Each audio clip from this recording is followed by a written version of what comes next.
The season is over for the Louisville men's basketball team after losing in the second round of the ACC Tournament to Virginia. We will recap that contest and more on this episode of the Locked On Louisville podcast. Stay tuned.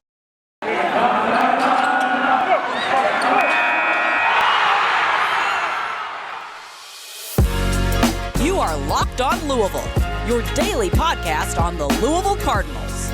Part of the Locked On Podcast Network, your team every day. What is going on, everyone? Welcome into another episode of the Locked On Louisville podcast. Today's episode is brought to you by BetOnline. BetOnline has you covered this season with more props, odds, and lines than ever before. BetOnline is where the game starts. As always, I'm your host, Dalton Pence. I serve as a credential media member for Cardinal Sports Zone. I also do some PA announcing work for the university. I want to take this time, as always, to personally thank you for making us your first listen of the day. And just a reminder, the Locked On Louisville podcast is free on all streaming services, including YouTube, 5 days a week, your team every day. The men's basketball team's season came to an end on Wednesday evening to the Virginia Cavaliers, 51-50 in the second round of the ACC Tournament. We'll discuss how lack of execution led to defeat for the Cardinals. We will then transitioning into analyzing the season for the Louisville senior class. And then finally, the coaching carousel for football continues as the Louisville football program announced a new hire in Josh Stepp as the new tight ends coach, moving Nic Cardwell over to offensive line. We will discuss those moves here shortly. We'll discuss those moves shortly. But first, we'll start out with the men's basketball portion of the show. The team lost 51-50 against the Virginia Cavaliers in the second round of the ACC Tournament, ending the Cardinals season at 13-19. A disastrous year, seemingly from the beginning of the non-conference slate. This game in particular, it went back and forth. The Cardinals played Virginia extremely well. Had the lead a little bit in the second half. Unfortunately, it came down to a matter of lack of execution in the final minutes that put the Cavaliers past the Cardinals in this one. Questionable shot selection, down the stretch. There were some defensive lapses, especially when Reese Beekman's layup put the Virginia Cavaliers up 4 with less than about 40 seconds to go.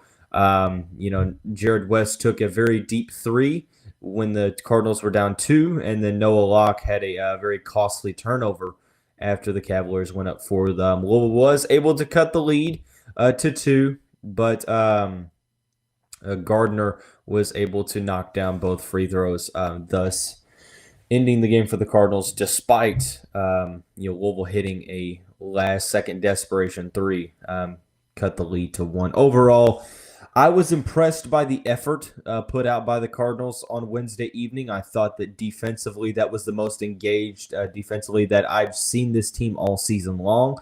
Offensively, it was a little rough, only 50 points, but that's to be expected against a Tony Bennett-led squad.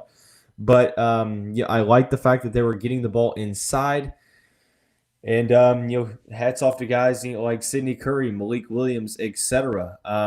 Unfortunately, it just wasn't enough, and it was one of those instances to where, through the first 2 games against Virginia, the Cardinals struggled with ultimately getting up over the hump. They were able to tie it at times or get within striking distance, and but at the end of the day, they weren't able to seal the deal. It was a little bit closer, obviously, than the first 2 contests because Virginia, I don't think, ever led by more than maybe 5 points in this game.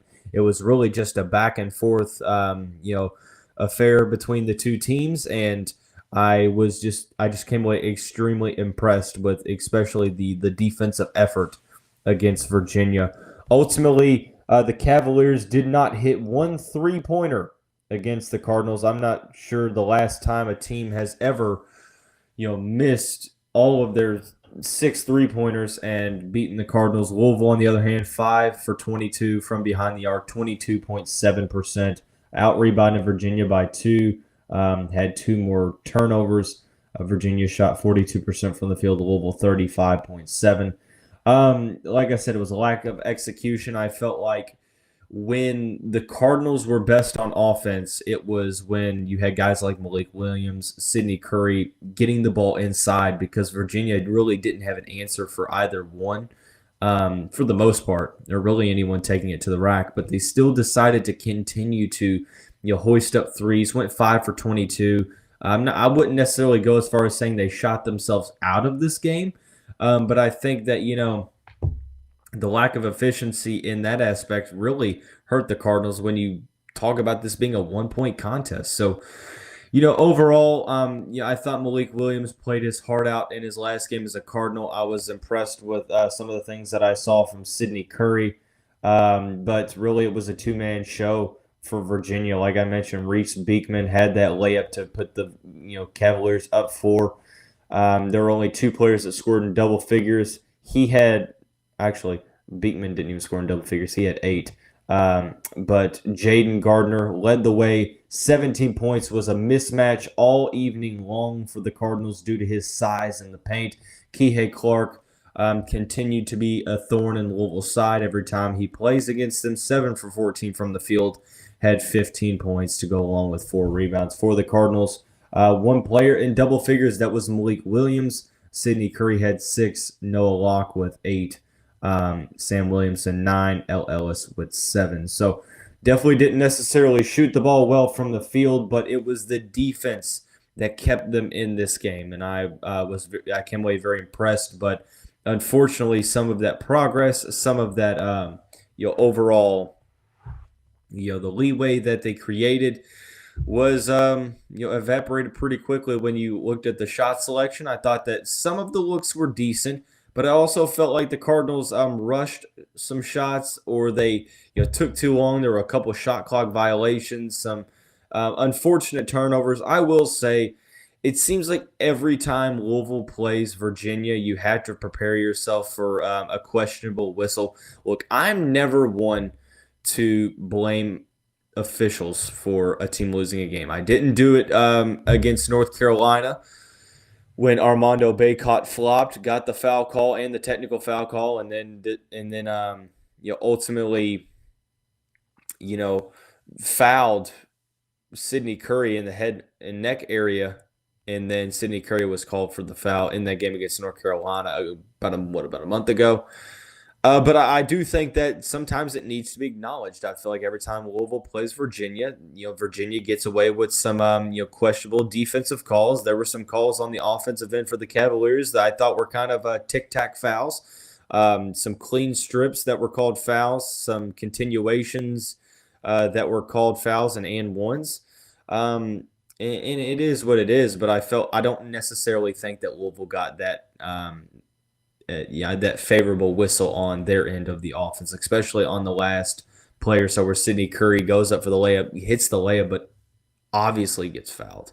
And it's not called. That's the difference between Virginia up 2 and going to the free throw line for 2 with, 4 seconds to go, or up 1 and at the free throw line for 2. So that makes all the difference. But like I said, you cannot blame officiating, because the Cardinals had every opportunity to be able to go up in this game. It seemed like in the second half, it started out all Virginia. Louisville had a 4-point halftime lead. It was like 24-20. Virginia ends up going on, I think it's like a 7 or 8-0 run.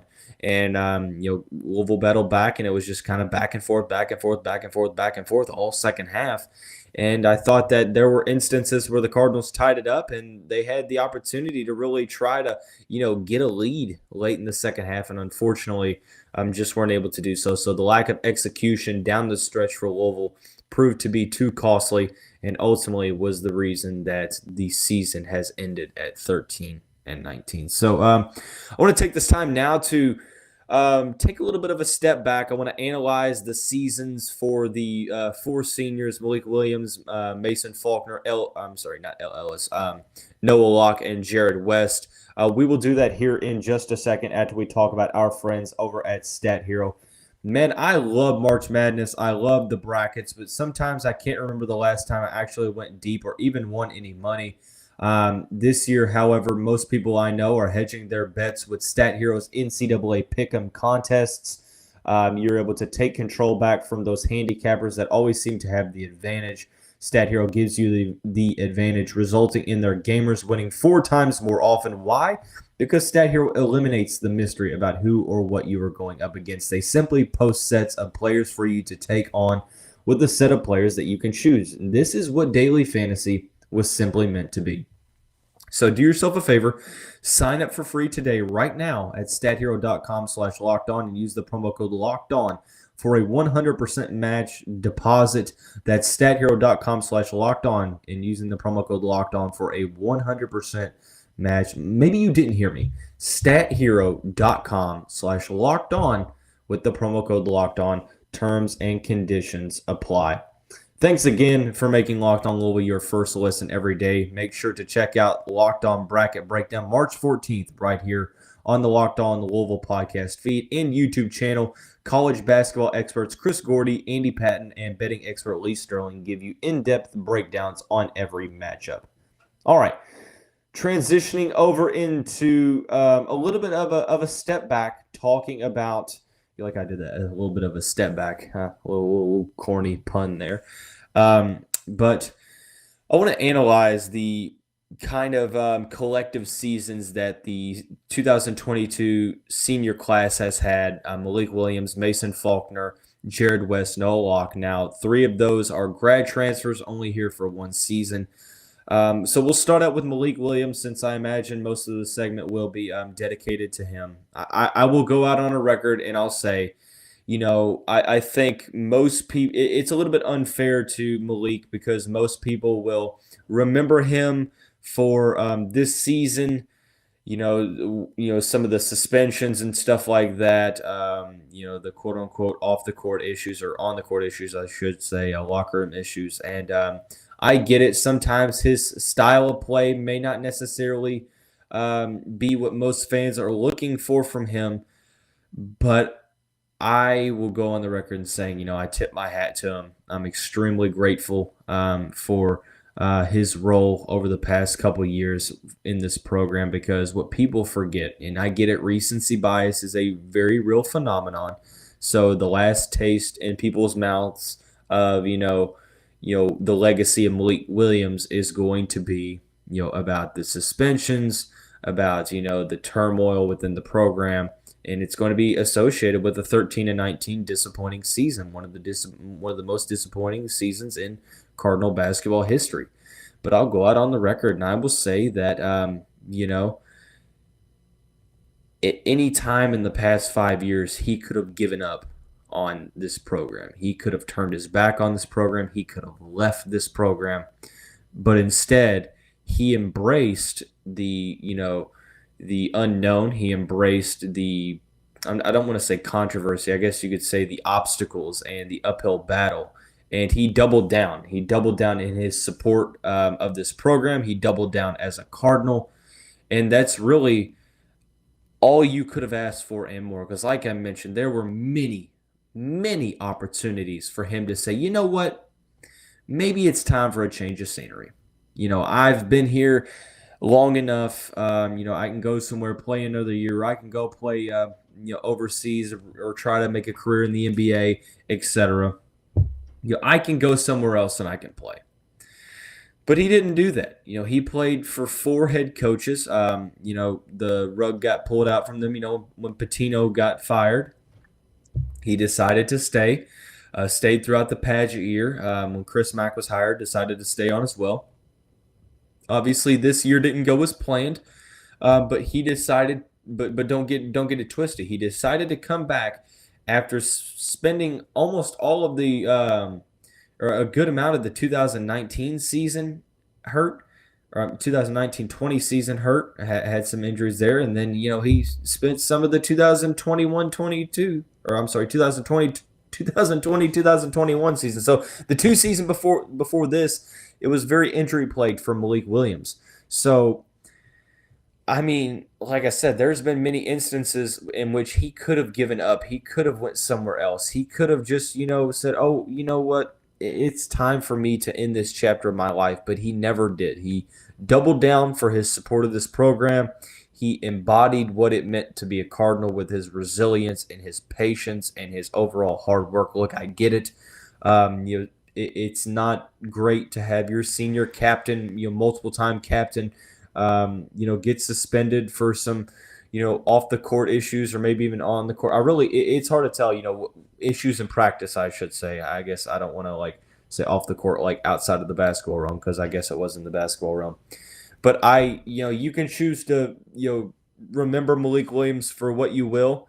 I do think that, he didn't necessarily, maybe it really kind of depends on the expectations you had for him coming in. I understand, sometimes you got frustrated with him as a player. He made some, questionable shot selections, and stuff like that. But I just am going to, choose to remember him for what he stood for with this program and his unwavering support and overall just commitment to this university when he had every single, reason not to and every opportunity to go elsewhere. So, hats off to Malik. We wish him the best. Gonna miss him. Like I said, just wish him the best. I maybe necessarily not the seasons that he's hoped for in the past 3 years, both injury-wise and performance-wise, but nonetheless, what he stood for this program is big time. The other three seniors, Noah Locke, Jarrod West, and Mason Faulkner, all came in as grad transfers. And don't worry, we're going to do a season review will probably be 2 players at a time, season review that will talk about, their best game this season, overall, how did they, meet expectations, etc., so on and so forth. If there's a possibility they come back next year, what could be the outlook for them next season, so on and so forth. But these 3 came to the Derby City after respective stints at their previous destinations. 1 season with the Cardinals. I would say that all 3 obviously didn't match the production that they had, at their other places of enrollment. And I think that all 3 came from maybe, Mason Faulkner kind of assumed that star role for Western Carolina, but Noah Locke, Jarrod West, role players that came to Louisville and, had to be expected to be, kind of almost like, starting caliber players because, not a lot of people really stepped up on this team throughout the season. So I thought Noah Locke, kind of struggled to get his shot down all season long, got a little bit better throughout the season, and probably played his best ball at the end of the year. Same with Jarrod West. I thought Jarrod West's offensive, productivity came along, in strides at the very end of the season. Mason Faulkner had up and down moments to where, he played really well. Other times, maybe not so much. But ultimately, like I said, it's easy to harp on the tough points of this season, considering the fact that it was 13-19, not up to Louisville standards by any stretch of the imagination. But at the end of the day, shout out to all 3 of those guys for deciding to come here. We hope that it was everything that they wanted, context wise. Obviously, not being able to make the tournament, not having a good season, kind of dampers that a little bit. But hopefully, they enjoyed their time here. We wish all 3 of them the best of luck. Even though, they didn't necessarily maybe live up to expectations collectively as a group, I feel like all 3 individually had some, pretty solid moments, but definitely not necessarily the expectations coming in for all 3 as a collective group. But we wish them the best.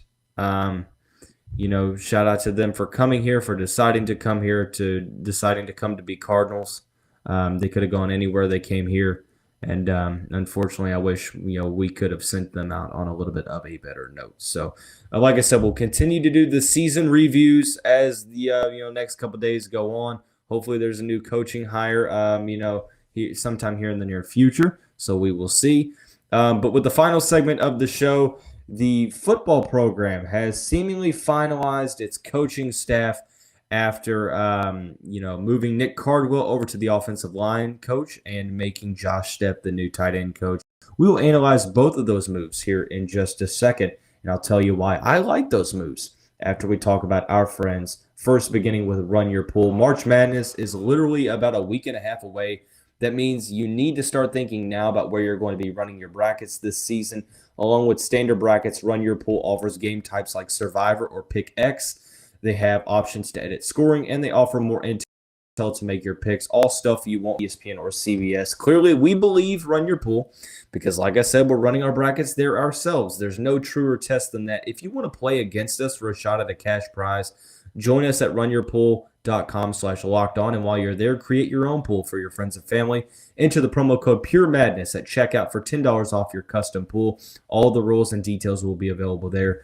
That is runyourpool.com/lockedon for your chance to win a cash prize. Before we get into the final segment of the show, I want to talk about our friends and the title sponsor of this episode, BetOnline. It's that time of year as college basketball's tournament is finally upon us, the best time of the year. From all the latest odds, contests, and player props, betonline.net is the number one source for all your sports betting needs and info, and it remains the best spot for all of your sports scores, podcasts, and news this season. And it's not just basketball. BetOnline is your continued source for all your sports wagering information needs, including live betting and your favorite Vegas casino games. Head to the website or use your mobile device to learn more about the trends in action. BetOnline is where the game starts. All right, final segment of the show. The Louisville football program has withstood some coaching departures, but for the most part they had everything kind of set in stone with maybe one more hire yet to be made. But Jack Bicknell made the move to North Carolina, leaving the offensive line position open. Scott Satterfield and company decided to move Nic Cardwell over to the offensive line.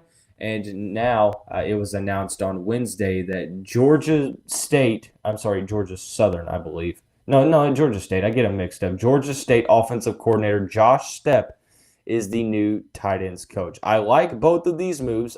First, we'll talk a little bit about Cardwell. This was one of those instances. Hold on, I'm trying to type.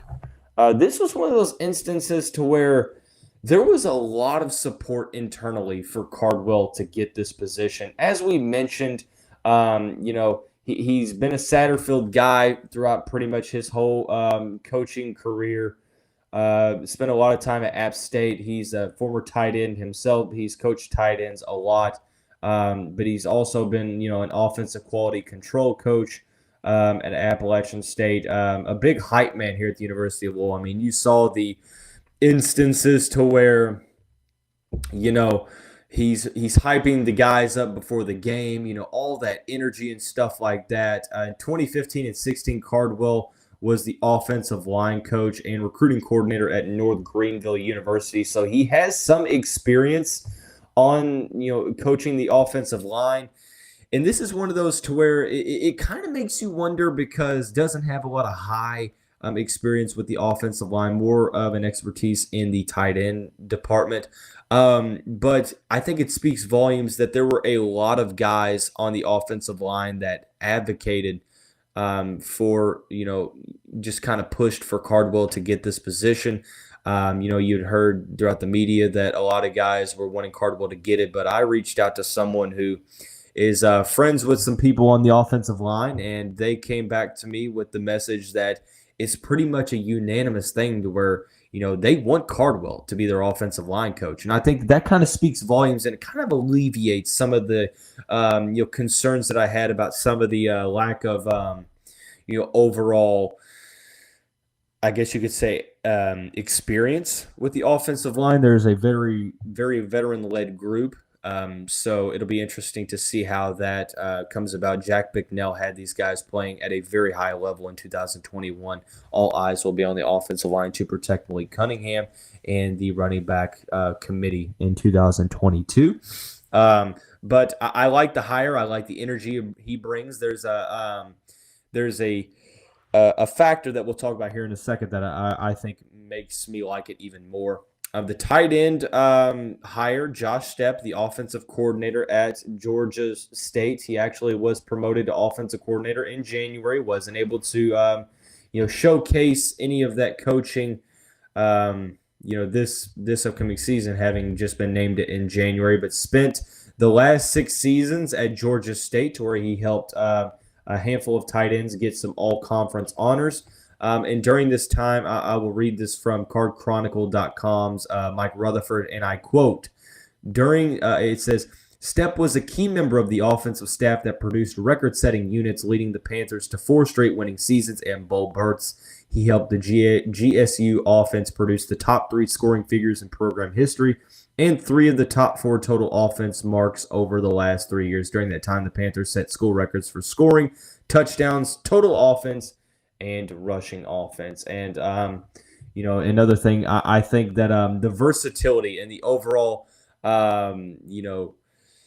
I think that these coordinators and the coaches that Scott Satterfield is bringing in are not just, having expertise in one certain position. Josh Stepp, although he was a tight ends coach, he also, specialized with coaching in running backs.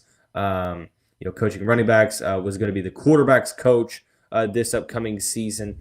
And that's another factor as why I like this Cardwell hire. Not only do you have the offensive line, but having that cohesion now with a well-rounded knowledge of the tight end position, having that, now into the offensive line, I think it seamlessly fits together because, tight ends block a lot in Louisville's, scheme. Tight ends are used to block, with the running of Malik Cunningham and stuff like that, Marshawn Ford. There's a handful of guys that are in this, this tight end group that I'm excited to see how they work with Josh Stepp. And you see that with Lance Taylor as well. He will assume the coaching wide receivers. He has a lot of versatile experience and expertise, and that's something that I think is very valuable, is having a lot of guys that know more than just one position that they're coaching. So I think that that's something, Scott Satterfield preaches versatility on the field. Well, it seems like that versatility stems over into the coaching aspect as well. So talked a little bit about the end of the season for the men's basketball team, the contest against Virginia, the overall seasons for the respective seniors, and then we talked about the two hires for the football program. Tomorrow will be a little bit more of a recruiting-based show. There's been a couple commitments for the football program for the 2023 class. I've been kind of holding it off because it seems like there's a couple more still in the works. Regardless, we will have an episode for that tomorrow. Before we get out of here, a couple quick shout-outs. First to the Cardinal Sports Podcast. The most recent episode dropped today. You can check that out at cardinalsportszone.com. As always, I want to say thanks for making Locked On Louisville your first listen of the day. Now check out Locked On NFL Draft.